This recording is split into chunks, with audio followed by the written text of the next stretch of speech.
As Americans continue to face new and difficult challenges, Hiring America is speaking with experts and organizations around the country to help support our veterans and their families during this trying time.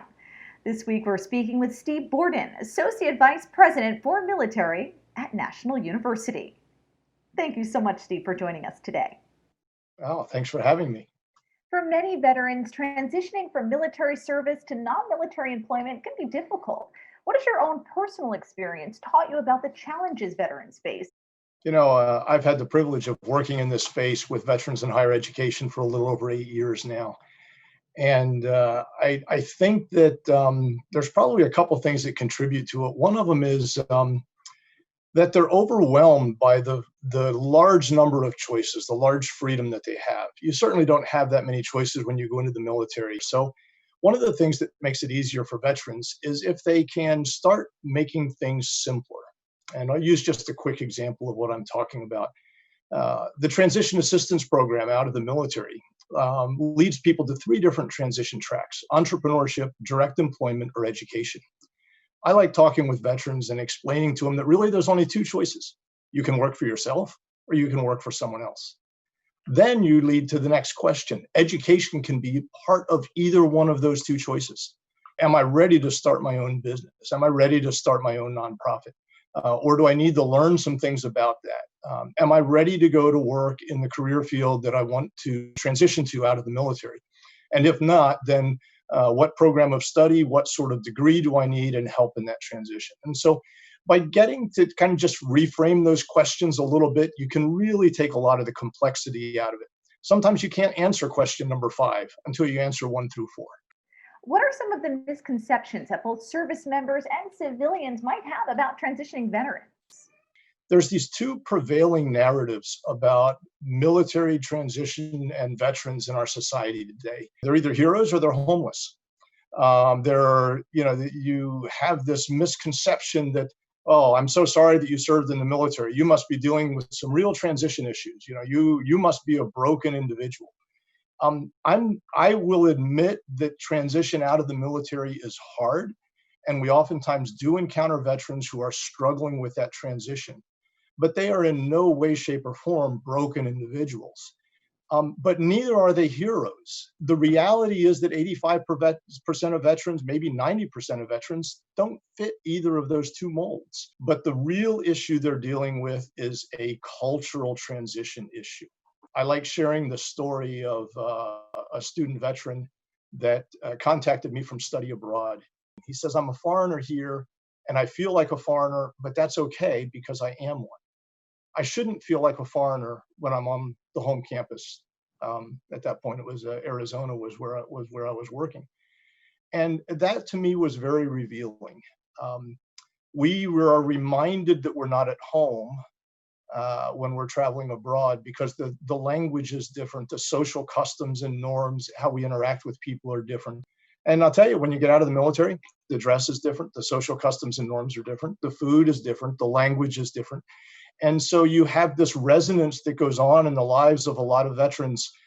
They get out of the military and they go home and they're in familiar setting around familiar people and everything else.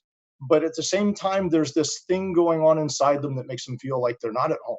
And that creates challenges across, basically every spectrum of their life. Recognizing the strength of that cultural transition is certainly helpful in transitioning out. So, what's something that veterans can do to help transition through these feelings of isolation and help create a new sense of identity and belonging?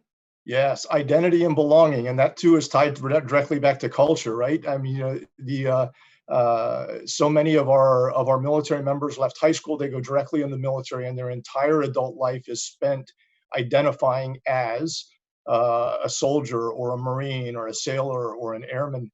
And then all of a sudden they get out, and now it's like, what am I?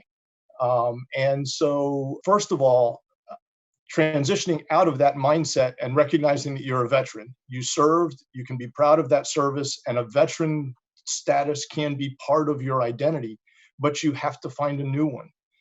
You have to begin to associate with whatever it is you want your new career field to be. In the education spectrum, this is why we encourage veterans to get actively involved with something at school, student clubs, something else. This way you can begin to identify with other individuals that are going to school, that are going to pursue the same, new career path that you're going to explore.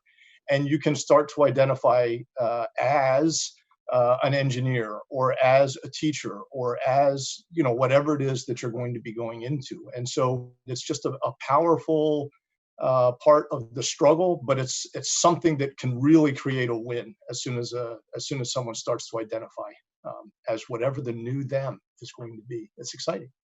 For many veterans, asking for help is just not something that they're accustomed to. What are some of the services available to veteran students at NU and perhaps other universities that you would encourage students to take advantage of?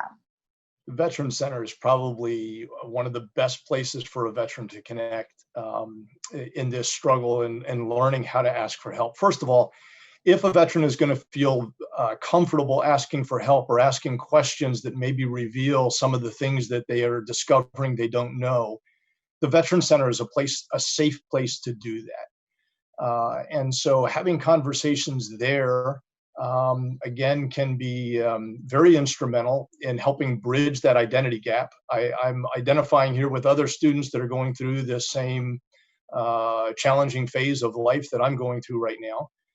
And so that can be very helpful.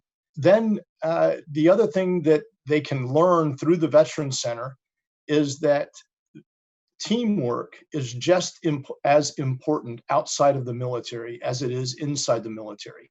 Unfortunately, in the civilian side of things, teamwork works very differently. In the military, you are always assigned to a team. I was 29 plus years in the Navy, and there was not a day that I didn't know who was on my team or what team I was a part of. And you get out, and all of a sudden you feel like you're completely on your own. And the truth is that very few people are successful in life on their own. They all have other people that are part of their community. They all have people that are helping them. Sometimes it's official mentorship, sometimes it's unofficial mentorship. Teamwork is critical to success. So we need to reframe the asking for help aspect with veterans oftentimes to asking someone to be on your team. But it works more like a draft than an automatic assignment. The automatic assignment happens in the military. Outside, it's more like a sports team. You need to identify your strengths and weaknesses, and you need to start picking people to be on your team to fill in the gaps. Steve, thank you so much for your incredible insight. Thanks for joining us here. Thanks for the opportunity, and it's a privilege to be part of the veteran community, and a privilege to be at National University where we have such a strong veteran and military population, and we're trying to help them through this process. For more information, visit nu.edu.